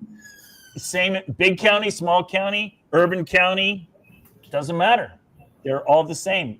30% from every county. Why would that be? Dr. Frank, have you ran across that in other states by any chance? Your research. Yes, I've Oregon. I've done Oregon. I've done California, and they have that same problem. Well, you just asked a question. I promise some feedback. Sure. There's got to be an answer to that question. Why? So if we dig into it locally, we will have an answer for you. Well, and we're not coming at your clerk aggressively, but this is what she's going to say. No. She's going to say, she says, it's great that the state does that because it saves me having to do all that work. That's So what I've been texting her during this presentation, and that is not what she is going to say. She said, we maintain and control those records locally, that the state does not do it. So you need to provide me with that. Yes. Happy birthday, Nellie. Time to go, Dr. Frank. Hi, Natalie. Happy birthday. Thank you. But so, if it's going on, she's unaware. So That's my point. There's no reason for us to go at her or No, of course not. be contentious locally. No, and I'm not after her. And the fact that she's not aware is exactly the point. How all that's happening behind the scenes, and that we shouldn't allow that. She should be aware of everything. She should be in control of everything that goes in or out. I agree, 100%, and we will find out. Yeah. Do you know if she keeps a paper record of exactly who she adds and removes every month? Knowing Becky, yes. Probably. But I'm 'Cause that's not, gonna be I'm the- not gonna speak on her behalf Right. there. So, but we will find out. Because that would be the most helpful Yes. thing for her to be Yeah. able to look at it. Absolutely. Mhm. Back to the voting early thing. So back in March, and the other commissioner wasn't there when I talked about this earlier, so we can forgive him for not hearing my comment about that. But back in March, I told everybody it was a mistake to vote early, that at most, even if you did all this aggressive ballot chasing and registering, at most you'd be able to increase the Republican turnout by 3%. Guess how much the Republican turnout was? 3%. In other words, and it didn't go up very much. And in Nebraska, hardly at all, a fraction of a percent. So all that voting early didn't increase your turnout. I can show you the evidence. Well, and the NEGOP was pushing very hard, especially in Douglas and Sarpy counties, to go chase after all the Republican ballots because they can get that list. We get the list as a county party of exactly which ballots have been sent out, which ones have not been returned yet. So they know if they go after a Republican ballot, that's going to help Trump. The Democrats, if they go after the Democrat ballot, it's likely to help Kamala. And here are your actual numbers. Your actual numbers show that all that work, you essentially had no increase in your ballot. Less than a fraction of a percent did your. So all that early voting did you no good. In other words, whatever you did this time, you didn't change it versus last time. So I think voting early is a mistake. You're just giving away all the information necessarily to the enemy. You should vote in person on election day with a photo ID, and everybody should be required to do that. I agree with that. Yep. Do you guys use paper poll books in Lincoln County at the polls? And see, they can't hack that. Nobody knows on that paper, and that's what my county is. We're paper poll books. Yeah. And if it's on paper and it's not in a digital system, no one can hack that, and no one can know what the turnout is before the information is given. Then that control is absolutely local. It's in that building. I was told by a federal emergency management person that they were expecting something to happen. They didn't know what, but they were on high alert for something to happen, and it could be at polling places, it could be taking out the electricity grid, it could be anything. So he recommended that everybody go to the polling, to the courthouse themselves and vote right there. Vote early. And vote early so that people were not out and about and congregated in one place where there might be something that went down. Sounds like a pretty good scare tactic. He's a local guy, and I know he's all red. Yeah, he got word, and that was kind of the message going around, trying to scare everybody into voting early. He's not the only person. That was a bomb threats and all kinds of stuff happening around the country. But you notice here, I'm showing you the graph for the whole state of Nebraska. It didn't make any difference, did it? Right. So why would you want to vote early when it's like calling your enemy and telling him when you're going to attack him? Hey, I'm going to attack you tomorrow at 9 a.m. on your left flank with 100 guys with rifles. Well, that's a dumb idea to tell your enemy what you're doing. I didn't know that they could find out whether you voted or not. Yep. That's all available. The Republican Party tells you all the time, oh, we want to vote early because then we know who's voted, so we know who to send follow-up messages to. The Republican Party knows. The University of Florida knows. I was following their website, and they have a subscription to the data from the Secretary of State's office. So they had an exact count of how many ballots had been mailed out, and who how many had been returned, and then they also divided out into Democrats, Republicans, and Independents. So all that information was on a website, and it uploaded every single day with new data, new information. And I was watching it the entire election with the lists of who they are. So that you know which door, politicians love it because they get to know which doors to knock on. They can tell who's already mailed their ballot in. Website. So it has to be connected to the internet. Well, the voter rolls are. Yeah. There's different talk about the things that can and can't be connected. Nobody denies that the voter rolls are online. Everybody agrees the voter rolls are online.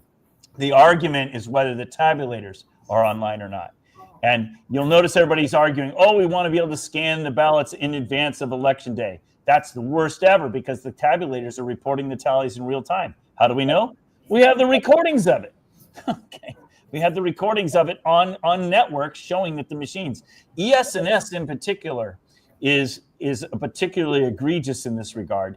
They shipped 33,000 machines in 2020 to 89 customers around the country, including your counties, with modems in the machines. And when it came to the attention of the EAC, the Election Assistance Commission, the EAC said, wait a minute, you can't ship those machines to people because they can't be used for federal elections by federal law. And so the ES&S said, oh, don't worry about it. We've turned those modems off. Well, how did you turn them off? With a password. Well, who has the password? The Secretary of State. And you know who else? Doug Frank has the passwords. I've shown a bunch of them to Melissa. And I've showed them to your AG. The Attorney General. So, in other words, your machines are hackable, and so you don't want to scan ballots ahead of time. You're telling the bad guys what the tallies are and who's voted. So you're giving away everything necessary to steal your election. Why would you do that? Because Trump was telling me to. Yeah, well, and let me come back to that. The first time you mentioned that back in March, my phone started blowing up. And everybody was calling me, Dr. Frank, Trump's saying to vote early, and you've been telling us not to do that. So I called Mike Lindell, he and I are friends. Mike Lindell talked to Trump that very day, and Trump stopped saying it for many months. Did you notice that? Yep, I did. Okay, he stopped saying it because he didn't write that speech. The RNC wrote that speech. Why does the RNC want you to vote early? If you ask them, they will tell you, because we save money. Because we don't have to mail cards and reminders, and we don't have to phone bank people that have already voted. We save money. That's why we want them to vote early. That's what they will say to you. They've said it all over the country, wherever I go. The RNC says that. So that's why they want you to vote early. It doesn't increase. If they said to me, oh, because it increases election integrity, then I'd say, okay, well, let's argue about that. And by the way, I don't agree with my wife on everything. It's okay if we disagree on things. But we need to have an honest argument about it. And it wasn't Trump really saying it. It was the GOP, it was the RNC saying that. And the RNC is not necessarily our friend. We'd have a Supreme Court case, except the RNC stopped it. But that's another story. That's scary. Okay. Yep. This is why I'm all for local, because I think the local people, you guys are active, you care, you have the power. Take it back from the state. And the knowledge. That's the problem, is when we allow outside influence, they don't have the local knowledge. Yeah. And that's killing our country all over the place. But they taxed us to death, so we're working not to make things work. Right. They keep taking the money to them out of our hands, and that's the whole point. And everybody's working. Yep. Any more questions? No, just Those are great questions. Yeah, they are. And Melissa, I can send you that file tonight. I'll make myself a note right now. And can you get it to that gal for me, that commissioner? Yes, I can. And you've seen these spreadsheets, and I've already done all the shading and everything on it. Yep. I have my county from you. Yeah. Yes, So because I did the whole state. Yep. Yeah, That's how I calculated the churn in every county. so is that she has my contact are they information. online or What's that? them spreadsheets? Are they No, online? it's just his. There you have the voter rolls. He can't publish that online because it has all the voter information. That would be a huge violation of state law to publish them online. What's the commissioner's name again? She's there. She's got a black jacket on. Yeah. Michaela? Me, Michaela. Hi, Michaela. Hi. Here's something I urge you to do when you're talking to your county clerk. The minute she has certified the election, or even now, if she's willing, get a list of everybody who's voted. Of only those that voted. Okay. The full That is super important. And so what'll happen is she'll give you a list. Let's say it has 100 names in it.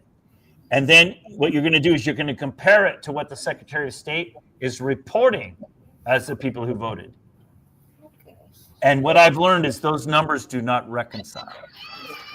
And so what you'll say to her is you'll say, wait a minute, I asked you for a list of who voted, and you gave me this list, and it doesn't match what you told the Secretary of State. And she'll go, wait a minute.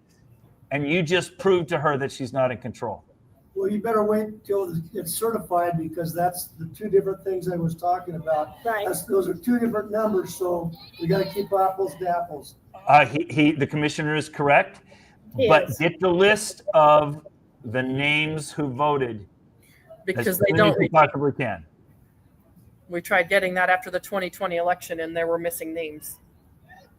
The voter rolls start changing immediately. They don't retain it. They don't retain it for the accounting purposes to make. I sure. would get it immediately, what's available immediately, and then you're going to be surprised after it's certified, some of them will be removed. Because the way the system works is the clerk is using the state system, and if somebody dies or moves away and the state removes them, they're taken out of the local list as well, and you won't know who voted in your election.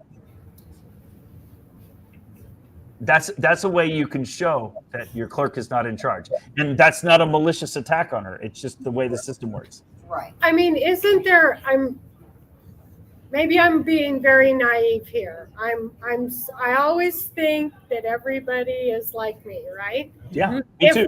If we went to the state and asked them if they're changing our voter rolls, would they give us an answer? Would they deny it and then we could prove it? I think that they would say we do voter roll maintenance to help our counties, because when somebody moves from county 1 to county 2, we move it in the rolls to help them out. I think they would admit that. But it doesn't even have to be the people in the state office. ES&S maintains all of our systems. 100% of our systems, every part of our elections is maintained and is equipment from ES&S. So maybe the Secretary of State's office doesn't even know what's going on in those things. And who are they? That is the election. electronic Yep, machine out of people? Omaha. And And it's for what? ES&S, election systems and software. Do you So it's do you have equivalent a to business Dominion. card you can share with me? or- No, I don't have one, but I'll share I have yours. Just, And I'll just email shoot you and me, give you my yes. phone. I'd like Yeah. to have some Mhm. back and forth. Absolutely. Have your people contact her people. And maybe we can do lunch. Yeah, that would be, I would love to. The thing that's, Nebraska is an awesome state. I'm quite a big fan of you guys. As you Yes, can tell. yes, we are.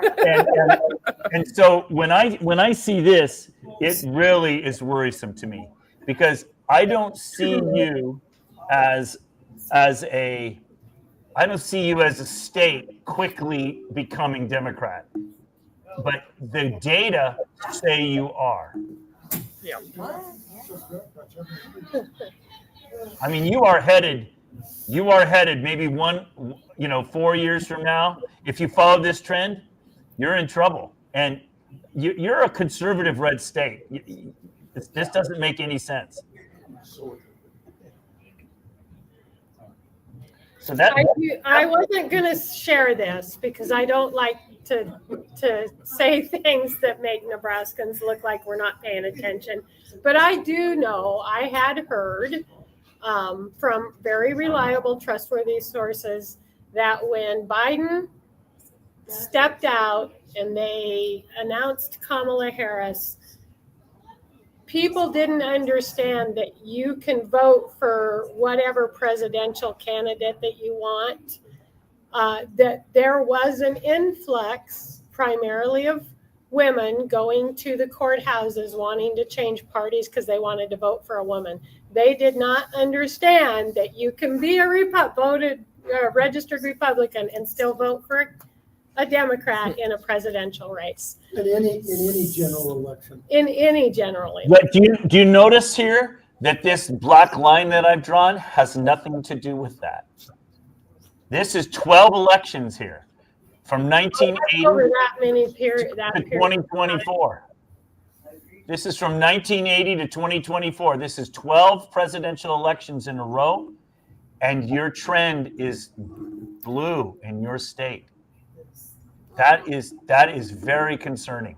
And that is not who you people are. I spent too much time with you people. You have testicle festivals out there. You are not. The thing that's interesting, Dr. Frank, is the Democrats' line isn't increasing, it's staying stagnant or about the Yeah. same. We're just losing Republicans according to that graph. Right, right. No, this is the ratio. Let me show you the absolute numbers. Oh, I'm sorry. That's the ratio of Republican to Democrat. I'll give you here's the number of Explain it. this is the number of Republicans that voted in this election in Nebraska is the same as last time, and it's going up. So that's good, the number of Republicans voting. But the problem is, sorry, I hit the wrong button. Come on, baby. The problem is the Democrats. Here are the Democrats in your state. The